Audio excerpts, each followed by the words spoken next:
सभी को नमस्कार। आइए आज हम एक ऐसी महिला के बारे में जानेंगे जिन्होंने अकबर को भी हराया था।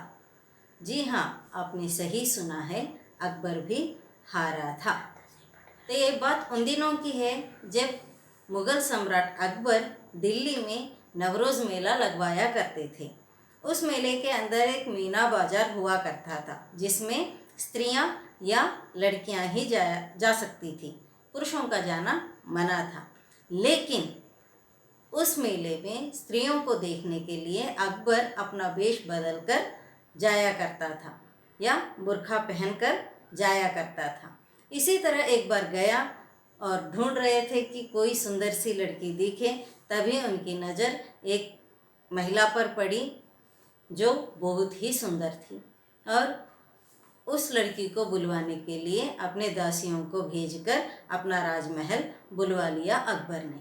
तो वो महिला अकबर के राजमहल पहुंची तो अकबर अपना सिंहासन से उतरा और कहने लगा कि आओ मेरी बीवी बन जाओ, मेरे साथ शादी करो, मेरी रानी बनकर रहो। पर वो महिला ने मना कर दिया। मना किया तो अकबर को बहुत गुस्सा आया। उसने कहा, मैं सम्राट हूँ, मैं राजा हूँ, ऐसे कैसे मना कर सकती हो?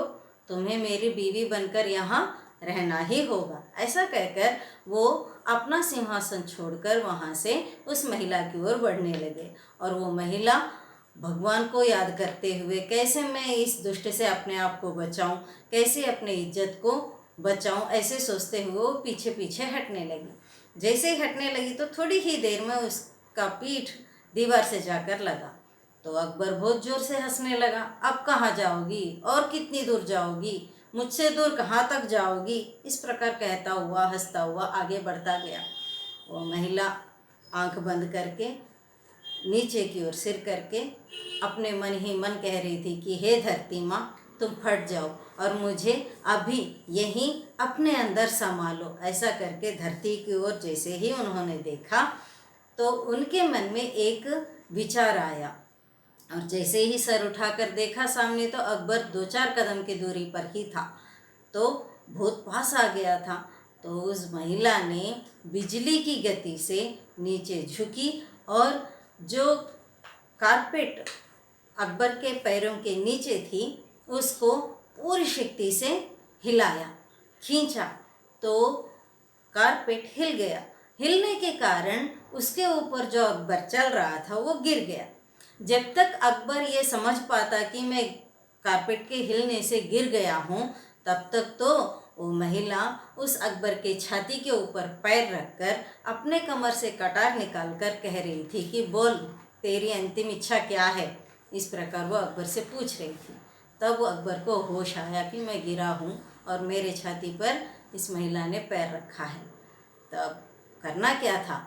अकबर गिड़गिड़ाने लगा, मुझे माफ़ कर दो, मुझे क्षमा कर दो, मुझसे गलती हो गई, मुझे छोड़ दो, मैं महिला के हाथों मर गया, इस प्रकार इतिहास लिखा जाएगा, ये बहुत अपमान होगा, मुझे छोड़ दो, मुझे क्षमा कर दो, तुम जो चाहोगी वो दूंगा। इस प्रकार कई मिन्नतें कर रहा था और प्राणों की भीख मांग रहा था।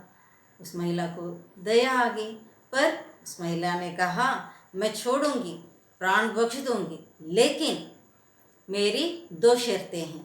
पहली शर्त है, ये जो नवरोज मेला लगता है इस मेले को पूरी तरह से बंद करना होगा, आगे से इस मेले को लगाना ही नहीं। तो अकबर मान गया और दूसरी शर्त भी उन्होंने बता दी कि आज के बाद तुम किसी भी महिला की ओर अपनी दुष्ट आंख उठा के नहीं देखोगे। तो इन शर्तों को मानो तो मैं तुम्हें छोड़ दूंगी। ऐसा कहा तो अकबर ने कहा, मैं तुम जो कहोगी वो मान लूँगा, मुझे छोड़ दो। तो फिर महिला ने उस अकबर पर दया तरस खाकर उसे छोड़ दिया।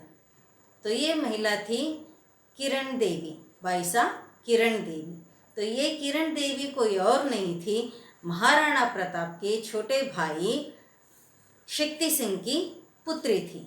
हमें भी किसी भी आपदा में आने पर अपने अंदर की दुर्गा को जगाना चाहिए और समस्या के अनुसार यथोचित व्यवहार करना चाहिए। इस दुर्गा रूपी बाईसा किरण देवी को हमारा शत शत नमन। धन्यवाद।